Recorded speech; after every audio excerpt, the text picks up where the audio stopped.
Hi everyone and welcome back. I hope you're all doing great.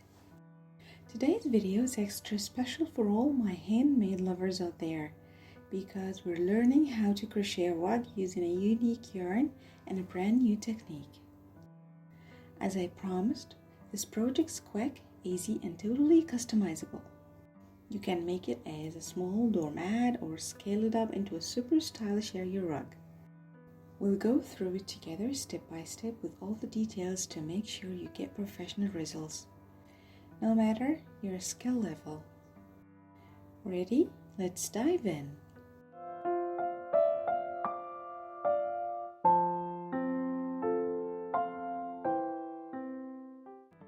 For this project, we're using t-shirt yarn.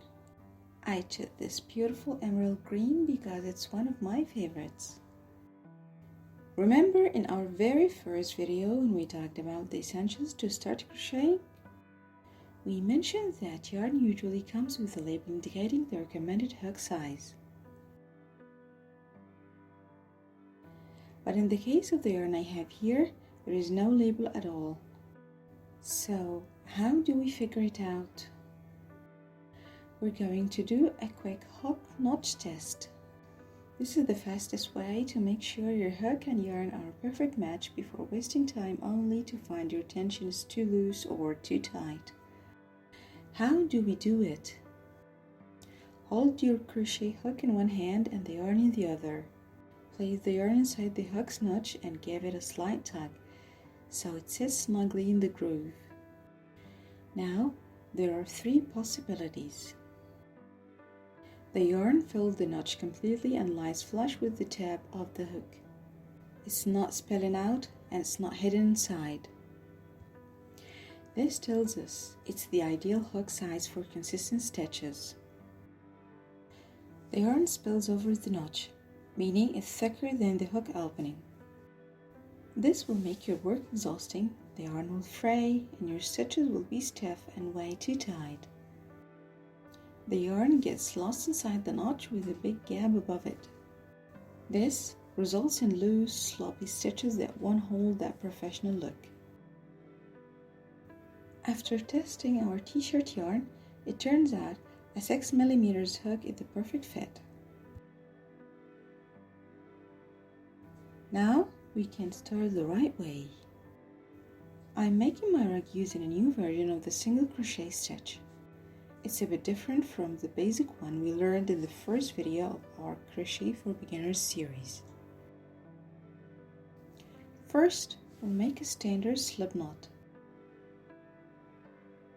Then, chain the width you want for your rug.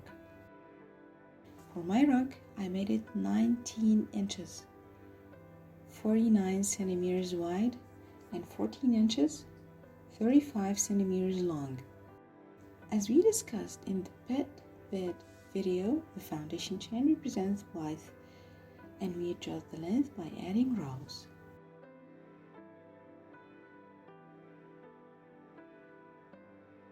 Now that we have our foundation chain, let's start the first row. Remember what we do? Chain 1 for the single crochet turning chain. Now for our new stitch, insert your hook into the second chain from the hook and pull up a loop. Keep those two loops on your hook, then insert into the next stitch and pull up another loop.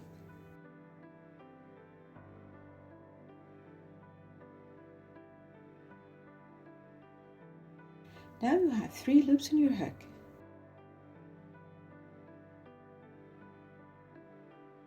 Yarn over and pull through all 3 loops at once. Now, insert your hook back into that same stitch you just finished. Pull up a loop, then go into the next stitch.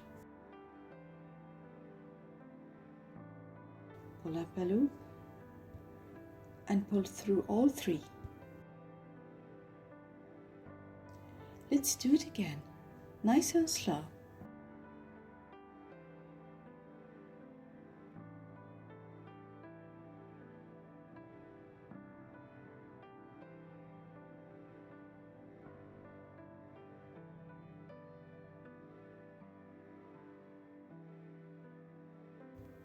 Got it? Great. When the row is finished, chain 1, turn your work and keep going.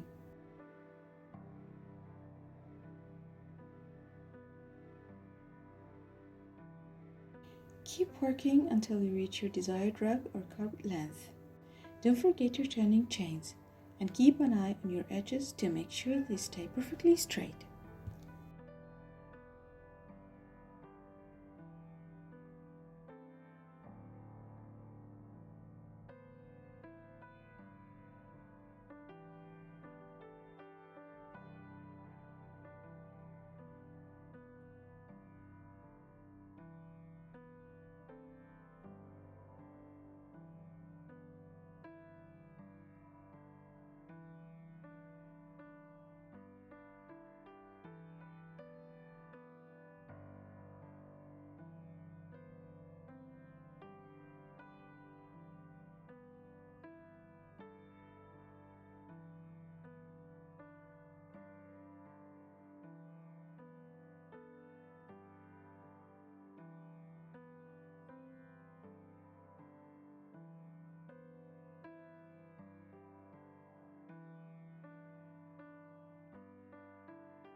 Now that the main rug is done, you can leave it as is or add a nice border.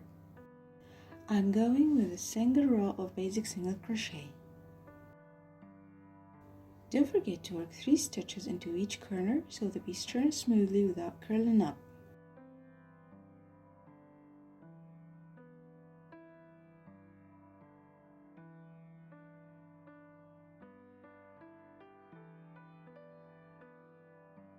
So, why did I use the single crochet stitch here? There are a few reasons.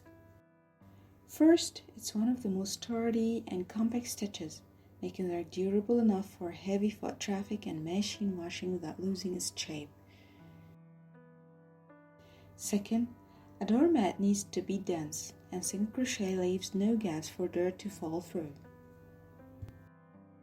Third, it's practically reversible, meaning both sides look great, so you can flip the rug whenever you want. After applying the steps from our sample to the full rug, this is the final look. Trust me, there is no better feeling than living among pieces you created with love, and seeing that look of admiration when someone asks, "Where did you get that?" And you can proudly say, "I made it myself." I invite you to experience that joy of achievement with this project. Who knows, this might even encourage you to start your own small business. So, what are you waiting for? Start creating. If you run into any trouble, just let me know in the comments. If you enjoyed this video, don't forget to like, subscribe, and hit the bell icon so you never miss a new video. See you in the next video. Bye bye.